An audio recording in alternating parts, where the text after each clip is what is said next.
Alright guys, TacticalRab back again today. I hope you're all doing well and enjoying your day. So far, the World Championship is over, Vanguard is done and dusted, and Los Angeles Thieves have gone back to back. They said it could not be done. They said a team could not win 2 events in a row on this game, but Thieves dominated the grand finals. FaZe, the best team in the CDL era, go down honestly without that much of a fight. What does that mean for FaZe? What does it mean for Thieves? And what does it mean for the rest of the league with the crazy roster mania period to follow? Very much into your thoughts in the comment section below. Hit the like button if you enjoy. Subscribe if you're new as always. I'd greatly appreciate it. I honestly thought this was going to be a crazy short series and video after the way the first few maps of this series went. We'll of course dive into it, right? As Daniel Sai says, right, can't believe it's the last day of the CDL season. Kind of funny really he says this because he's just inviting the natural roast of, well, make the season longer, because look, this season's been relatively short. The fact that Champs is this early to me is a bit of a surprise anyway, but it does mean that things are going to kick off with roster changes very soon indeed. And well, here we go, the World Championship Grand Final, Thieves versus FaZe. One team would come out on top. To me, Thieves were the favourite coming into this. They had the strength in all the game modes. And FaZe, look, they're the silver surfers of this year. They've come second in practically every single event. Apart from Major 4, they came third. And look at this, right? This is back in the Advanced Warfare days when Kenny and Envoy first teamed up together. Now they're next to each other here going into the Grand Finals of the World Championship. The walkout itself was absolutely fantastic. Here was Timp in the crowd, kind of, I suppose, frustrated to not be competing. He was on Thieves, of course, briefly last year when they made all those changes. Timp eventually finds himself out of the team.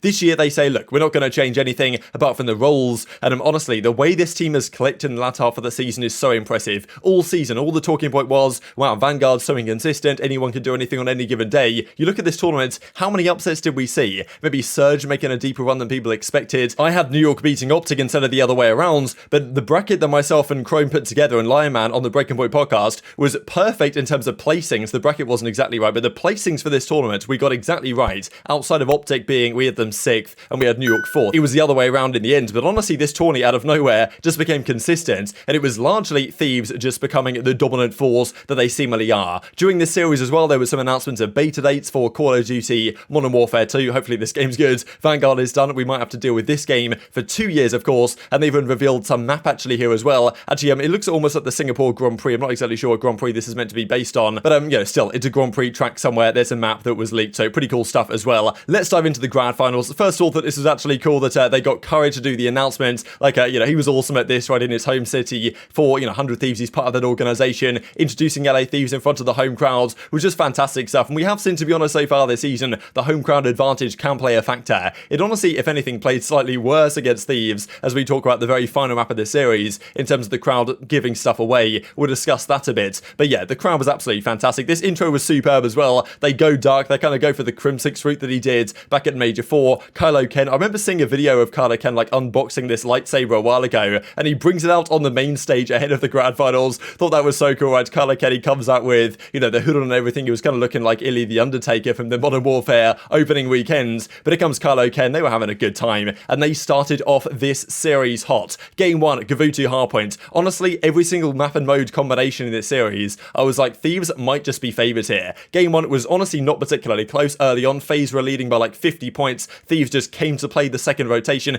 The thing that's so impressive about Thieves, and that other teams are going to have to take note of, is they don't just have one dominant force. Like, FaZe this season have largely been, if Cellium isn't going off, they're struggling generally, and Cellium's often the guy keeping them in series. We see with pretty much most teams, they have one guy that's the guy to deliver the goods, whereas on Thieves, it's like everyone can deliver, right? Octane and Kenny went negative this series. It was Envoy and Drazah that went positive, but they're all around a 1, a 1.05. Like, for this tournament, they all came into this final series with a 1.05, 1.07, 1.10. Like, it's incredible how they've managed to get their entire team to perform at that level, and I think that's really something that teams have to take note of, what system they've introduced here to make everyone turn up and never leave anyone out to dry. But at the same time, it's about the individuals actually turning up to new levels as well. So they win the game on. Octane has a great time as well, and that's the thing, the final Gavutu Hardpoint of the season, poeting it away after the start of the year, that it's Thieves that win the final Gavutu Hardpoint against FaZe in a pretty dominant fashion. And then 6-2 goes the way of Berlin in Thieves' favour yet again,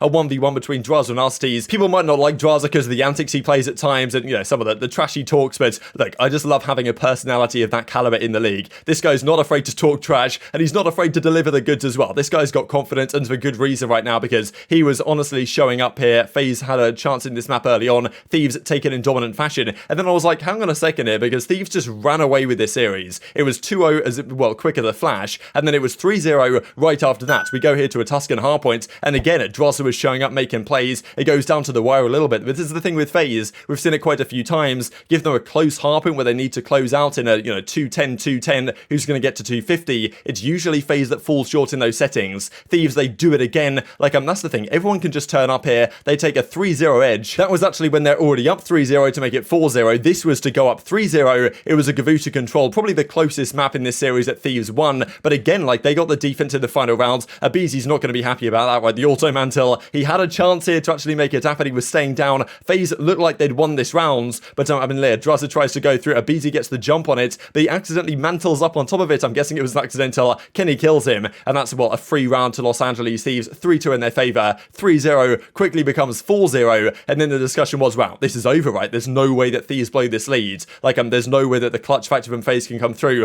And I was like, how is this so convincing? I told you guys earlier today, FaZe never go down easily. They never go down without a fight. They're always good enough to win a couple of maps and see how things go. But after Thieves won this hardpoint, look at it, 210, and who's going to win the final set of rotations? It's going to be Los Angeles Thieves. They've got the map pool. They've got the strength in depth. Of course, they banned the Bacage hardpoint and the Tuscan control that we predicted them to this morning, and they just deliver the goods, right? And they've just got everything about them. All the guys in the kill feeds. I think that might have been all 4 different players in the kill feed at once. Envoy gets a 2-piece. It was just so clinical from Thieves, honestly. The level of CoD they're playing against the best team in the history of the CDL, at least in Atlanta FaZe, since the CDL's inception. They just make them look so amateur the way they were playing, honestly. Just closing out maps, playing effectively perfect Call of Duty. But look, we have seen something like this before. A 4-0 advantage can slip away. We saw it at Major 5 last year, where of course it was Toronto Ultra up 4-0 against the Minnesota Rocker, and the ultimate breakdown does occur. Everyone was like, look, please wake up. Get these guys in the venue. What is going on with Atlanta FaZe, right? The reigning champions, do not forget from last season. Simp's 4th, and aBeZy's as well. 4th straight World Championship Grand Final. All the Toronto fans apparently leaving the venue, I suppose, just because, 4-0. You don't want to see something like this again. And it did seem to be on for a brief period of time, not least because Tim the Tatman tweeted, LA Thieves 5-0. Is it going to happen? And even the Slack says mid-series, the OpTic dropping someone curse may actually be real. We'll discuss that in a bit more detail here in a second. But FaZe, as I expected, did at least put up a fight, right? Thieves maybe got a bit ahead of themselves. They thought, wow, this is over. FaZe are just going to, bow down to us and eventually just lose the series. But Arcitys was making massive plays, right? This guy was turning up huge when it was required to do so. Clutched a 1 versus 3 here. Clutches another 1 versus 3 effectively in the final round of this game as well to make it a quick 6-1 in FaZe's favor. And all of a sudden it's like, okay, wow, they're back in business. This, in fairness, was the map where not long ago FaZe 6-0'd them, right? I think when Octane dropped the double donut. So they probably came out of this map thinking, okay, whatever. Well, yeah, we're at 4-1. That's not a great map for us anyway. And then they go into a Berlin control. This is where I thought they closed it out, right? I thought it would be poetic if after the dominance they've showed in control, and I said earlier today, I felt like, okay, if Thieves win both controls, they win the series for sure. If they win one, they probably still win the series, but who knows? And after Envoy got completely spun on here by aBeZy, I was like, wow, this could very much indeed be on. And it looked like that Thieves were going to close this out in 5, or at least in 6 maps here. But it actually turns out that FaZe do a phenomenal job on their offense, right? So this, I thought, could be the start of something for FaZe, because winning a map in this manner, and look at the trigger thing from Simp, man. This guy's unbelievable when he plays like this. He's honestly might be better with the pistol than he is with the regular gun. It's actually ridiculous. But FaZe get the kills they need, and honestly, like, in terms of individual play, aBeZy was their best player this series. Arcitys had his moments. Simp did not have a good grand final statistically. Cellium as well didn't drop a 1.4 by any means. We'll see in a second. Would have been unexpected for that to happen, to be honest, but Cellium definitely didn't perform at MVP levels coming here into the grand finals. And then we go into what proved to be the final map of the series, a Bacage Search and Destroy. This is such a crazy way for it to end, just because at the start of the year, there was this moment I remember specifically. It was a game 5 between, I think, round 11 between OpTic and Los Angeles Thieves. It was on Bacage, it was on Tuscan, sorry, I don't know why I said Bacage. It was on Tuscan Search and Destroy, and it was Shotzzy that made a great play, and Thieves just stood still like statues in the round 11, made no play. And it's kind of crazy that just kind of sums up the arc they've been on, that they were losing that at the start of the year when they were getting massively roasted, and now just playing lights out Call of Duty here. The crowd kind of gave away this one. There was, yeah, definitely some L members in the crowd, no doubt, but it's kind of to be expected, and you almost have to adapt to it as a player, just not to ninja defuse, because you kind of know what's coming. But yeah, that's the thing, and not just did they start their season with some memorable losses on this map, but they even start the tournament with a game 5 round 11 victory on this very map up against Boston. What a difference that could have made. But then they finish it with another game 5 round 11 on this very map, Tuscan Search and Destroy. And it was Envoy who made a great 1v2 to actually keep them alive here. It was 3v5. Envoy clutched a 1v2, put it to a 4-5. They then win the next round. And FaZe, again, honestly, like, kind of the collapse comes through. We've seen this a few times in Hardpoint, in Search and Destroy, even in Control at times. FaZe are prone to a collapse, and they get destroyed right here, and Thieves, Los Angeles Thieves, back-to-back, the world champions. Look at Drazah, man, he's going off, he's talking trust across the stage, and FaZe, again, second place this year. They've been so good at getting to grand finals, but just can't win the grand finals when they get there. So happy for the guys on Thieves, right? Like, it's revenge, really, for Kenny and Octane, especially from what happened back in Black Ops 4, when they lost to Simp, aBeZy, and Nastie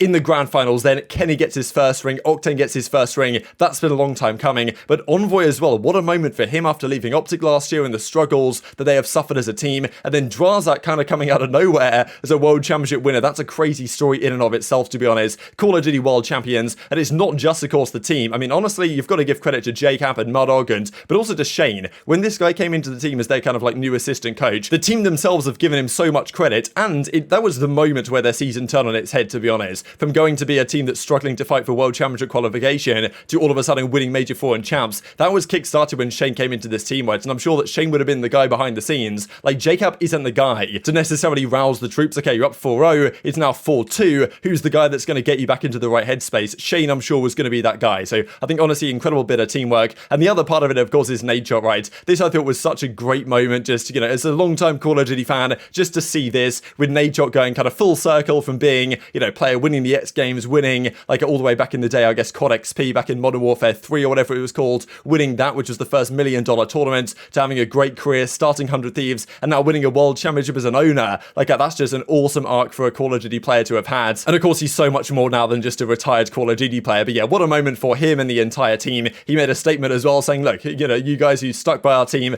congratulations to you. You knew what was coming here, but all those who criticized us, like, that's where you stick together, which I think could be a lesson to teams in the future. It is impressive what they've been able to do, because all the indications were that something was going to have to change. Something did change, though. Kenny went to an SMG. He seems kind of shocked he actually got the MVP here, and honestly, I thought it was tough to call who was the MVP for LA Thieves. I think it's really difficult to say. I think all four of them you can make arguments for. Octane probably wasn't frying quite as much as he was early on this tournament in the last couple of series, but he did drop a 1.8 against OpTic, right? So, like, Grand Finals MVP, it's again really difficult to say. Might even give it to Envoy just because of that 1v2 that he made that was crucial to help them win the final map of the series and walk away with their first rings. And even subliners are not afraid to dig one in on OpTic, right? Because, look, there is a consistent trend there now. Arcitys wasn't dropped by OpTic, he was let go, but still, Envoy gets dropped. That was a drop, right? They decided to go for Shotzzy instead of Envoy. Made sense at the time, probably still makes sense going into a game like Modern Warfare 2 next season, but still, the trend is there, right? And I'm sure we'll talk about it in coming days, that Envoy leaves OpTic and then wins the ring next year, and it's happened many times in Call of Duty now, and subliners are not afraid to let them know. And even JCap, right? Is he now the proud owner of 3 World Championship rings? I guess he is. 2 as a player and 1 as a coach, which is quite something as well. I guess Crowder's not too far behind in that category as well. And these are the numbers, right? Incredibly consistent play from Thieves. Like, look at this. They were doing this every single series of the tourney, really. The numbers of kills are so similar. Envoy, I think, I mean, look at the damage he was delivering, but Envoy and Drazah, the only ones positive. Kenny a 0.96, Octane a 0.94, Arcitys a 0.97, but with a lot of impact. aBeZy, he turned up massively. 145 kills, 17,000 damage, most in the lobby, just pretty much there with Cellium, Cellular 1.01, but Simp with a 0.8. How often can you say that? Simp with a 0.8 in grand finals. aBeZy turned up massively, but it wasn't enough, right? Because aBeZy and Cellium both weren't there for them,